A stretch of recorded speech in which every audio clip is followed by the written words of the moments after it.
Il était une fois, dans la petite ville de Shintomi, au Japon, un couple de fermiers laitiers nommé Kuroki. Leur amour était aussi fort que les montagnes qui entourèrent leur maison. En 1956, ils avaient scellé leur destin en se mariant, rêvant des jours heureux d'une retraite paisible, à parcourir le pays ensemble. Mais le destin, parfois, s'amuse à nous déjouer. À l'âge de 52 ans, Yasuko, la douce épouse de Shunichi, perdit soudainement la vue en raison de complications liées au diabète. Le monde vibrant qui l'entourait devint un océan de ténèbres. Celle qui adorait les balades sous le ciel bleu se retrouva piégée dans une prison de solitude. Les rires familiaux s'éteignirent lentement, laissant place à un lourd silence. Monsieur Kuroki, son cœur brisé par ce drame, regardait chaque jour sa femme sombrer davantage dans la mélancolie. Il savait qu'il devait agir. Alors qu'il se promenait par un matin paisible dans leur jardin, une petite fleur attira son attention, une Shibazakura, avec ses pétales roses délicats et son parfum sucré. Ce jour-là, une idée germa dans son esprit. Peut-être que Yasuko ne pouvait plus voir les merveilles du monde extérieur, mais elle pouvait encore les sentir. C'est ainsi que commença une aventure extraordinaire.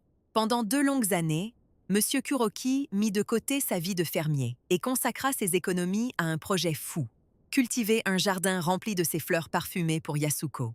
Chaque jour, il abattit des arbres et prépara le terrain autour de leur maison. Une main après l'autre, il planta 1000 fleurs, chacune représentant un souffle d'amour pour sa compagne. Mais il ne s'arrêta pas là.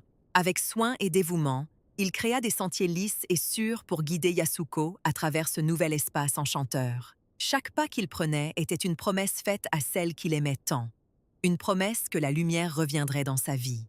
Au fil du temps, le parfum enivrant des Shibazakura envahit l'air et invita Yasuko à sortir de l'obscurité.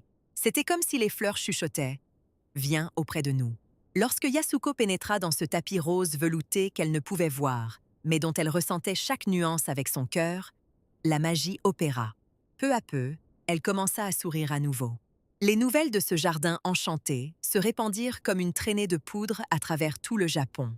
Les visiteurs affluaient non seulement pour admirer les merveilleuses fleurs, mais aussi pour rencontrer ce couple incroyable, dont l'amour avait transcendé l'épreuve. Le printemps arrivait, et avec lui plus de 7000 âmes curieuses venaient explorer ce coin secret où l'amour parlait sans mots. Et si vous demandiez aujourd'hui à Yasuko comment elle va, vous entendriez résonner sa réponse pleine d'émotion. « Je suis la femme la plus heureuse du monde ».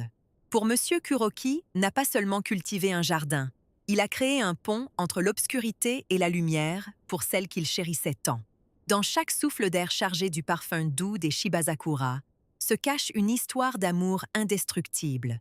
Un amour qui rappelle que même dans les moments les plus sombres, il y a toujours une voie vers la lumière. Si cette histoire vous a touché autant qu'elle nous a émus, n'hésitez pas à vous abonner pour découvrir encore plus d'histoires inspirantes comme celle-ci.